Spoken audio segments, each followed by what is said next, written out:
Hey everyone, today I'm going to do a reading from a book that we have coming out in 2021 called Room 138. This is a book that I've co-written with Armand Rosamilia. That's him right there beside me in Graceland several years ago. Our first book was The Enemy Held Near.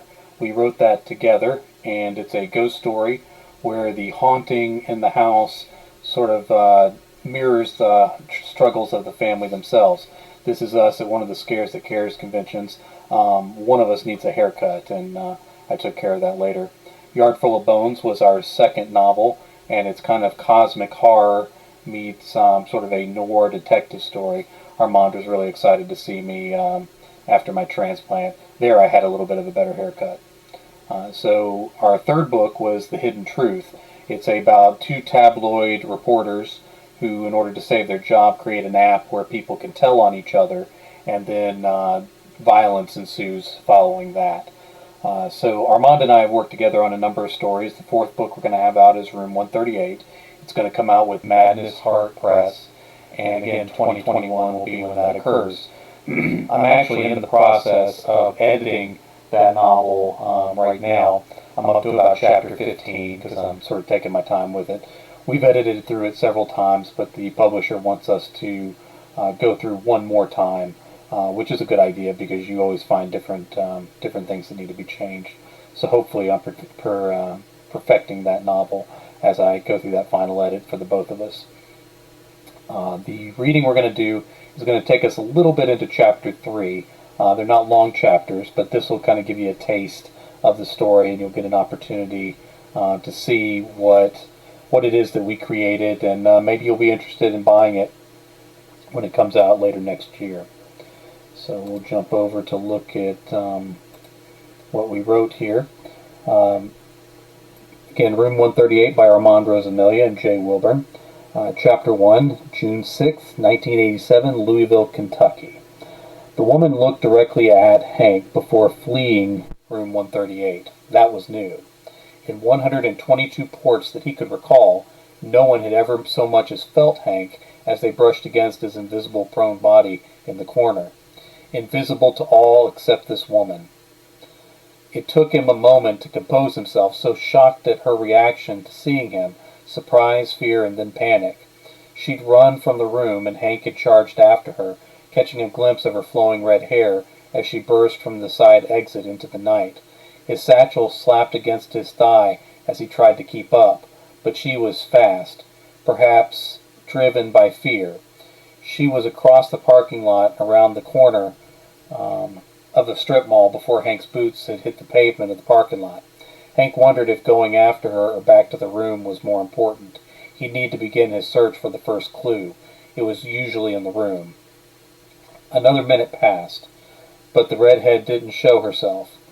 She was most likely long gone. He turned and headed back to the inside, back inside to room 138. The door was closed and locked. He had no key, nor time to finagle one from the front desk clerk. His goal in each instance was simple. Find the clues to room 138 in a certain city, lie down, fully clothed, and with his satchel and anything else he thought he'd need, and sleep. He'd wake up in another room 138 somewhere else in the world, blended into the curtains or wall, a few times even as part of the desk. Always just as the occupants were leaving, the door slamming a few seconds after Hank got his bearings. They weren't checking out, simply going out for lunch or dinner or maybe sightseeing. Then he'd search for the first clue to the next room 138 he was expected to find. He'd also help himself to any cash or jewelry or anything of value the occupant had left behind. This would keep him going. The money would be enough to allow him to keep traveling and find the next clue and the next. It was usually 3 to 5 clues that would tell him exactly where he needed to be and how long he had to get there. Failure to figure out the clues and get to the next room 138 meant something awful. Something Hank did not exactly know. He just knew to miss his next check-in meant he was done. He also knew no one was able to see him while he was in the room. No one, not before now. The woman hadn't been startled by her shadow or a bug on the wall. In fact, she shouldn't have been in the bed at the moment he appeared. She should have been headed out the door. Hank had never caught more than a glimpse of anyone in room 138 unless he'd gone to the door and opened it or saw them from the window. A greasy plate with bits of onion stuck to it sat in the hallway outside room 140. Silverware clustered on one side, and the salt shaker sat on the other with a wadded cloth napkin. No pepper shaker. Either the guy had kept it, or the hotel had failed to send it. Either way was weird. Other than that, no signs of life. Sure, no one was in the hallway this late at night. Hank kicked in the door on the second try. He knew he had little time, as nosy neighbors would call the front desk to complain about the noise. He kicked it hard. The lock plate bent away from the door. It pulled nails up from the surface enough to show the rust. Nails and not screws? What kind of sideways establishment was this? Inside the room he found his clue, and something else. The clue was a simple one. June 15th, circled on a small desk calendar. He recognized it easily. More importantly, though, was the satchel at the foot of the bed, identical to the one he carried, down to the red pin fastened to the strap, with a small horizontal blue line and the white number 138 on top. Hank opened the flap and expected to see an identical set of items like he carried. Instead, he found a matching set of bra and underwear, a .22 pistol, and 2 Bowie knives. $16 in cash, all singles from various years. The earliest was 1957. The latest was 2034. With nothing else, he took the satchel and rushed out of the room. "Excuse me, sir." It was a small man with thick glasses coming down the hallway, wearing a hotel uniform. He wore a big button that was in bright, clashing colors from the uniform on the opposite side from his name tag. The name tag read Randy. The gaudy button read, "Ask me about the Bighorn Lake Eat Local, Grow Local Festival." It took everything in Hank not to ask. "I'm in a hurry. My wife will pay for the damages," Hank said over his shoulder. "Good day." Whatever else the man said was lost to Hank as he left the hotel carrying 2 satchels and ran across the parking lot, hoping to see the redhead, knowing she was gone. Maybe she had some answers for Hank, like what was his real name. During one of the early ports, he remembered one of the clues had been a recently deceased man named Hank Smith, who'd purchased a lot in the Bowery section of New York City. The year was 1899. On the next jump, he found out the property still existed. It had been a small storage space, one level, with only a front door and no windows. He'd assumed Hank Smith's identity with forged documents and a lot of money exchanged hands. The storage unit was now his go-to place when he needed to store something important or bigger than he could carry. But he didn't know who he really was. He didn't know if the first port he'd remembered was truly the first. He'd learned what little he knew on the fly. Sometimes he suspected he had missing time between clearer memories. Instinctively, he always knew what year he was in, what city and day and time. Everything but who he really was and why he kept porting from place to place, year to year, seemingly at random, without purpose, other than to find the next clue to port again. He needed to find the redhead again, knowing a needle in a haystack didn't begin to capture the story of how hard this was going to be. Searching a haystack in every year, Hank thought. With renewed purpose, he went in search of the second clue. Chapter 2, June 15th, 2003, Baltimore, Maryland. Hank had roughly 2 months to stay in town if he had the clues right this time, with no idea how he'd be able to afford it. Getting a job on the docks was one option, although he had a faint notion he'd done it before, either in Baltimore or the surrounding area. After 2001, he had to have better papers for getting jobs or traveling in some cases. Not sure why, but that's how it worked. The same was true about licenses and identification starting about the mid-'80s forward. From the 1960s back, it was easier to assume any identity he wanted. He'd need to be careful and take better notes. Unfortunately, after so many ports, his writing, even though brief, took up 3 notebooks. Soon he'd need to head to the Bowery and store them. Unless his next destination was across the country, Hank would need to keep his eyes open for the remaining clues and hope he had enough time. There had never been a clue showing up days or weeks ahead of time. allowing him some breathing room. Not one he recalled picking up on anyway. It was always last minute and forced him to hustle in his travels, dropping everything at a moment's notice. He'd been drinking since noon, and it always set his mind to morose thoughts. Sitting at the end of the bar, he watched smiling couples in and out, had gotten him down. One lone man sat in a far booth reading a library version of Brian C. Redd's 2002 release, The Train to the Salt Lake Wastelands. He could tell it was the library-bound version because it had that weird cellophane wrap around the regular dust jacket that bent up all inconveniently when the book was open. Did people still go to the library in 2003? When did anyone read library books in bars? Hank couldn't remember if he had read that one or not. It was hard to remember. Reading passed a lot of time for Hank. Redd was an author he liked. The guy started writing in the early 60s and kept putting out books as late into the future as Hank had ever traveled. He kind of suspected that the Brian C. Redd name had become a pseudonym for some publisher using lots of different ghostwriters at some point. Redd started out with pulp, crime, and mystery stories. Then he touched on some science fiction and horror in the 70s and 80s. The work was all over the place after the 90s. Hank's favorite was a straight-up spy thriller that went back to Redd's roots, The Couple from Nowhere, that Redd put out in late 2005 or early 2006, if Hank remembered right. It had a great first line. The book started out simply with, "That was new." After that, Hank had to keep reading to see what happened. So what's next? Hank muttered to himself. Now that he was thinking about it, he couldn't recall if it was actually the first line of a different book. Hank never trusted his memory. His last $20 bill on the bar, Hank knew he'd need something to eat soon. He'd wisely paid the hotel tab for the next week, but it left him with a few singles. Ironically, his satchel was stuffed with over $2,000, but the cash wouldn't be printed and in circulation for years. He spied a salt shaker next to the margarita machine. "No pepper," he whispered and smiled. Someone walked up to the bar, ordered a rusty nail, and left with it, ice clinking in the glass as an old familiar tune. The guy paid and tipped with all $2 bills. What year had those come out? Hank stared at the bartender as the man stared at the money. The guy smirked and put them away.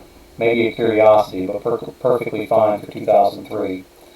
Hank had to make sure he never slipped up and entered something into the time period that didn't yet exist. He didn't know the repercussions, but he knew it wouldn't be good. He'd seen enough time travel movies to know a 2020 penny given to a street urchin in 1887 would somehow unleash dinosaurs or zombies on the world. Watching TV or going to movies helped pass the time when he had it. Live sporting events were interesting too. Maybe he'd go to a baseball game tonight, kill a few beers, kill a couple of hours, wander the stadium, and see if a clue appeared. The TV over the bar was showing highlights of a game, Orioles versus Brewers. It had been a day game and the Orioles had won. Hank shook his head. Not a hometown fan? It was the older woman sitting next to him at the bar. She'd been there for nearly an hour, head down and sipping beer. Hank knew the look and the sound of someone who wanted to talk, but he didn't want to engage. He wanted to relax. He needed to clear his head and figure out a few things. But he also knew the truth about himself. He was lonely. "I wanted to go to the game. I had no idea it was an early one. Baltimore needs to get on a roll, a couple of series sweeps, and they could overtake the Yankees and Red Sox this year." The woman held up her beer mug and smiled. "Don't be surprised if they're in it all this year." Hank shook his head. "Marlins will win it all over the Yankees, 4-2. Bet on it." She shook her head. "You're nuts." Hank shrugged. He'd been in future years and at one point had tried to get a list of all sports championships. Perhaps he'd be able to place big bets and win a ton of money, since technically he could already know the outcome of any game. It hadn't worked out yet. He purchased $1,000 worth of bets for the Mets in 1986 World Series, and he knew it had won over 10 grand, except it hadn't been the right part of 1987 or back to 1986 to collect. Did the tickets expire in Vegas? He also hadn't been close to Vegas in a few ports either. It all seemed easier when he was putting it all together. Executing anything meaningful took too long. Hank kept glancing at the door, waiting for someone. Waiting for someone, the woman finished her beer and pushed it aside. Yes, Hank answered truthfully. He had been watching for the redhead to make a grand entrance, and either shoot or kiss him. He didn't know his real name or where he'd come from, his parents, his childhood, any memories before his first port. Hank did know he liked redheads, though, and this one was really pretty from the glimpse he'd had of her before she ran off. I'm waiting for someone too, my husband, the woman replied. He went to the bathroom and hasn't returned. Hank glanced over his shoulder. Maybe he has stomach issues. She shook her head and smiled. He went to the bathroom 3 years ago. I come back here every day and just sit. I know the owner. The bartender keeps me company when he's not busy. I hold out hope that someday he'll return with a valid excuse. He's always had an answer. Hank made a mental note to return to the bar at a later date and see if she were still at the bar. As if it was that easy to do. While the days themselves moved in a strict order, it was the year that changed. Today was June 15, 2003, but if he ported tomorrow, it would be June 16, 1945, or 2033. It could be any year, even one he'd previously been to before. Hank wished he had a dog as a companion. Didn't every hero have a sidekick to travel with? He hated not talking to people for long stretches of time. Maybe with a dog he could talk to it, and the dog would tip his or her head in confusion at his rambling, even sniff out the clues for him. A bench with a Las Vegas advert? Good boy, let's catch a bus. You have a nice day, Hank said, and finished his drink. The bartender had made change and he left $1 tip, pocketing the rest. He needed it. I'm Hank. She smiled. I'm Mary. A puppy would be nice. Then I could carry him in the second satchel and sneak him in and out of the hotel rooms, Hank thought. He wasn't sure if he'd ever had a pet before. Hank wasn't sure of a lot of things.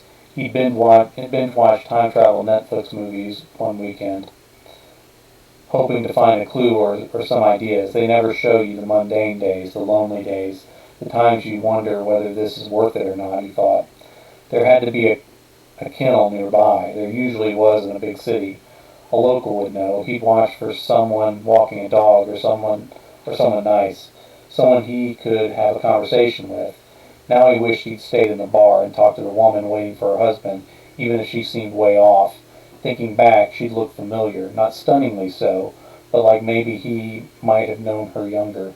Maybe he had. Mary. It was going to stick in his head for days, he knew. He needed someone to talk to, a companion, a confidant, his backup during trouble, Hank and his time-traveling dog.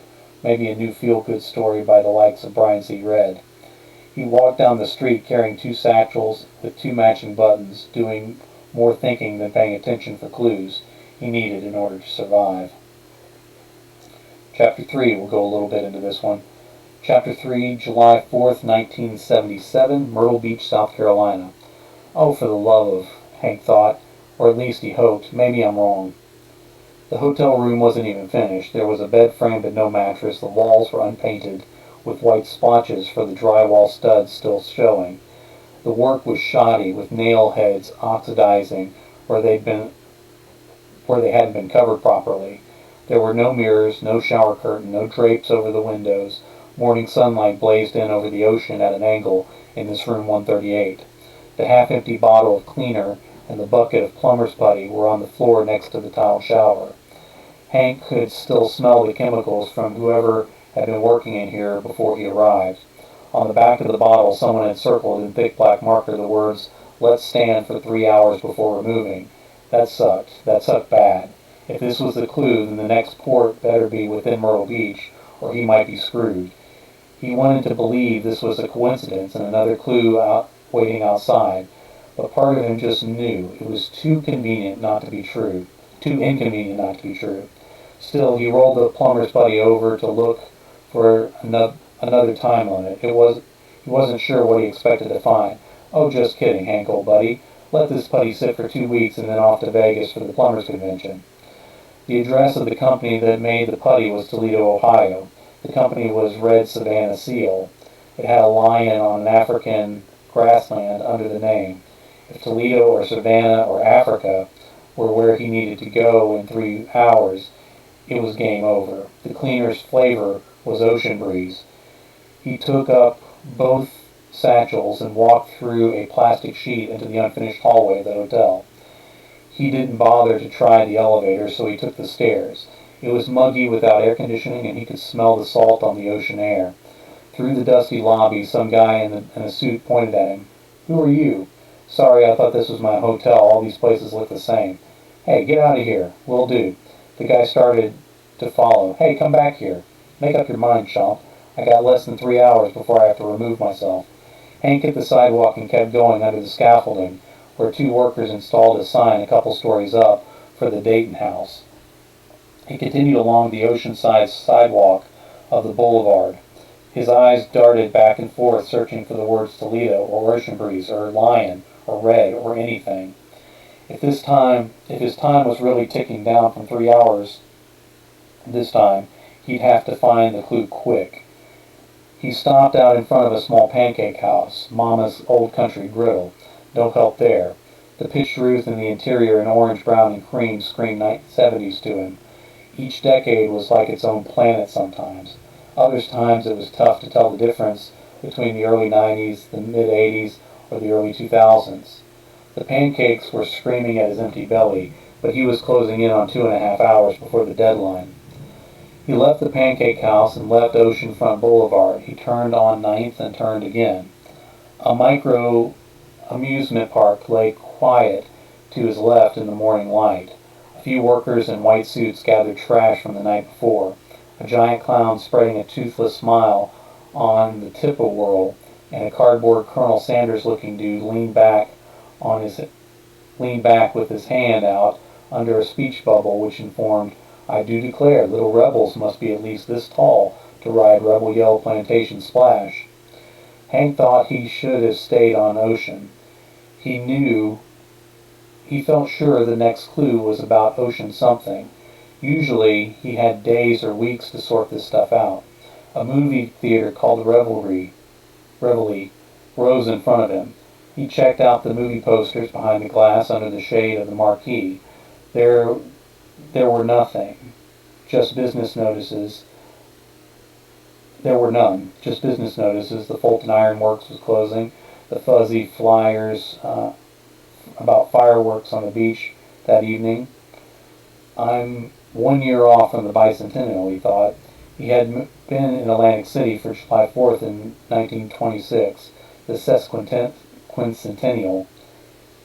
That was pretty spectacular. 2 buildings had caught on fire, safety standards not being up to later century levels, he supposed. He craned his neck and stepped back out into the sun. The movies playing were Herbie Goes to Monte Carlo and a sneak preview of The Spy Who Loved Me. The third notice read, "The train 2." The T and the O in 2 were both tilted different directions. He looked around on the ground for the missing letters. The train to where? Am I supposed to take a train? Is there a Monte Carlo motel in Myrtle Beach? A yellow checkered cab sat outside the theater a few feet down with the engine running. He could hop in and go anywhere within 2 hours and 20 minutes drive, but he didn't know where to go. His eyes lighted on the old community meeting notice for 1:30 p.m. on the 8th. One of the topics was how the Oceanfront Hotel debacle still haunts the beach. "Oceanfront Hotel," he whispered. 138. This had to be the clue. He hustled to the cab and opened the back passenger side door. "Hey, are you waiting on a fare?" "Always." The man folded his paper and took another sip of the McDonald's coffee. "Just didn't think I'd get one before the first picture let out." "Great. Can you take me to the Ocean Forest Hotel?" The guy cut his eyes at Hank and smiled. "Really?" Hank felt sweaty and itchy under his shirt. He hadn't even checked his clothes for time period appropriateness. They looked pretty plain. That was the safe way to go in most eras. Now he worried the Ocean Forest was hours away based on the cabbie's reaction. Yeah, can you?" "Sure, it's not far." Hank took the satchels off his shoulder, then he saw her. She was wearing ball-bottom jeans and a flower print off-the-shoulder blouse. She looked dressed for the era. Her red hair was twisted up on top of her head, and she had raised her sunglasses up to her hairline off her eyes. She was staring at him. He stepped away from the cab to about the back bumper before she backed up 2 steps and turned her body a quarter of the way toward the amusement park. He stopped short. He opened his mouth to call to her, but didn't know what to say. Alright, we're going to stop there and save the rest for when the book actually comes out. So hopefully that's a nice little teaser and get you interested in what Armand and I created. And we're really excited for this one to get out to folks in the near future. So appreciate you watching in on this, either on Twitch, where I originally recorded it, or on Patreon, where it will live for people to see. And I'll keep it up on YouTube as well for anyone that runs across it there. So thanks again for listening in, and I hope you're looking forward to the book as much as we are looking forward to publishing it.